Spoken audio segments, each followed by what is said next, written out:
We are really trying to move around the community, seeing what the COVID-19 has brought, the challenges that COVID-19 has brought. So one of them, we have reached an old person, an old lady in the home of an old lady. So let us reach where exactly the old lady is.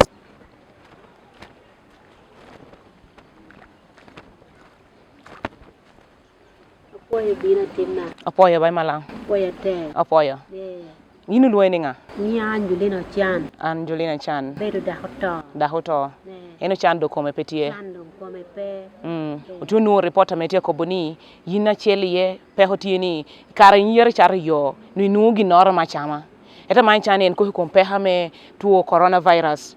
Tuo me jote luoni corona bino mi o joriemo joke yo en peho me chiem dong petie peho me chiem tie duonga teha ka chel kede en ko komod yer yelle no ginore bole wiot me gengo chwera ot ama wan winya chalo report iko buwani ngoye an ko mati pe pieno da pe chida buru ko tie chwe koma ke jang tie ando ti ma pera beru de kan ti do nga manda do ke chiera ko yama beri di yoni awu weru jami amana mo gen wada ko aman yin kita medico ke ni kiri chalo ba kana yin buri ye chim nang peti no ngojo ge o ke charyo tammi bodjo ame tia bel karchel kiri jo ke ne yin ko piti bod geningo miru mi wa kon je ko me jo goro jami ni yene ja kadi do ron mi ya ka chie mora chami pien mandung kuona perbere tek kadi do mwakati ya wota nyim entu dong duogu mwakana kopi tien kopi kech nuan ne kako kecheniki okay amani chani 1 or 2 yelo mbende ni bo beha neno ko jomme bedo kitiyene nyochie yen ngo adienu yimar no yele ni ngo no cha mar chato ngoni andriga mar chate jok a charro dang kadi chema nyi da charro bodek da charro indong jo kuri tuoni kani bai ra chen o gege on wai ti joko che dong opo yema tek malang yin ko ni lueninga Angelina Chan yeah dear viewers, as you have heard from her and everything, as you can see the floods, water is all over the place, nowhere to step. Our house, everything is disorganized. Even she used to look for money and buy some grass to put all over the house, but now she has used the carpet. You can see the carpet is all over the place, and she's saying that someone just helped her and bought for her that carpet, the blue carpet. So this is just the challenges, the COVID-19 challenges that most of the people are facing in Uganda. Lao sub-region. It's Kennedy Bobie Entertainment, produced by Ultimate Media Era, hosted by Dockers Akulichel. Thank you.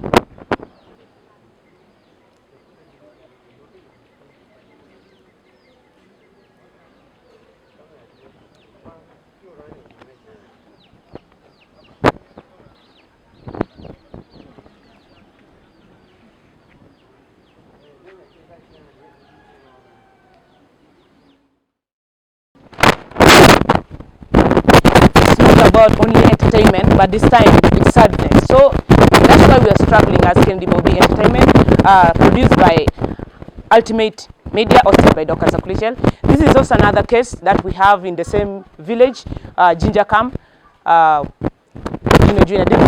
municipality. We have also another case. We can see this old papa is also here. The issue of suffering we are talking about, the issue of food, hunger. We have very many kids around, but we cannot see that we have these ones around that papa have.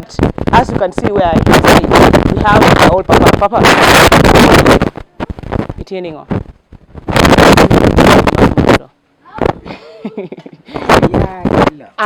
In bedi. You know any. Benson Bennett Omongi. Stock Ibrahim.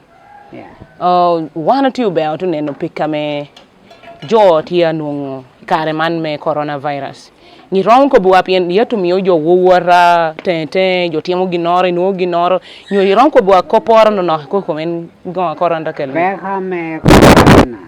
Tia kello. Chempetie. Gimana dana konyer kele petie. Ba man jabun melo petie. kar petie. Kira miro konyer kere chani petie.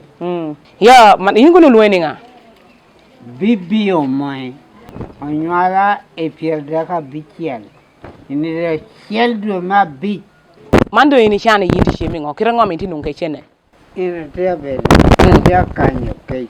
Kitaro. Neda bide para keani. Niño anungo lako ranka. Mi acham.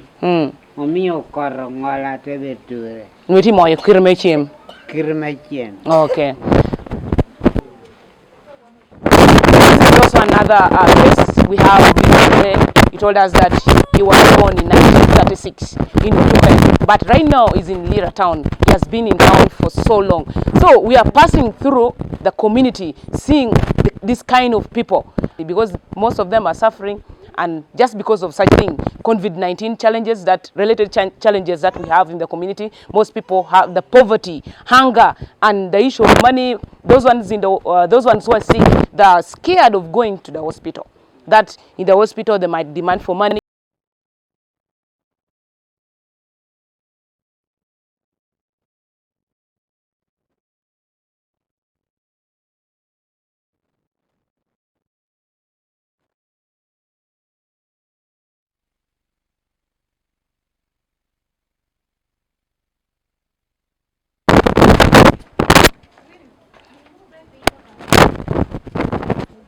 Boy, you know ba?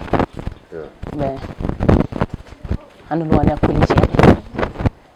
So to penyo tama jagoro ameti kinpinga me kurpika me ginti abeye. Iromi you wanko kan yo yere tim business anu no. Kan ko ma wa pe ri gino. Ani temo.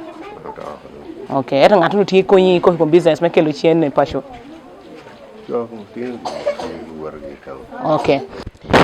Yeah, this is also another case that we have. This is a big papa, but unfortunately is blind, and he's also suffering the same way because his family members used to go for business tailoring in town, Lira main market, but now that it has been closed, the issue of tailoring it has been stopped.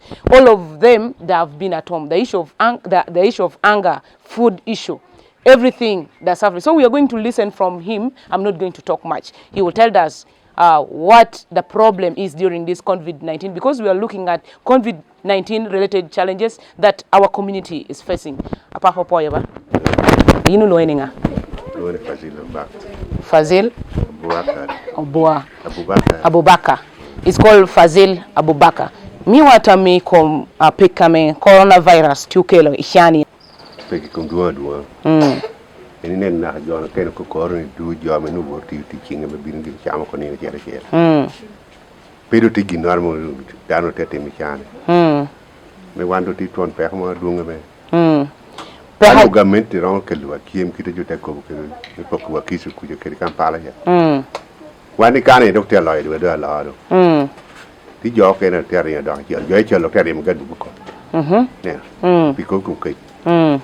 Da man wati ki pe ha duonga de pelare.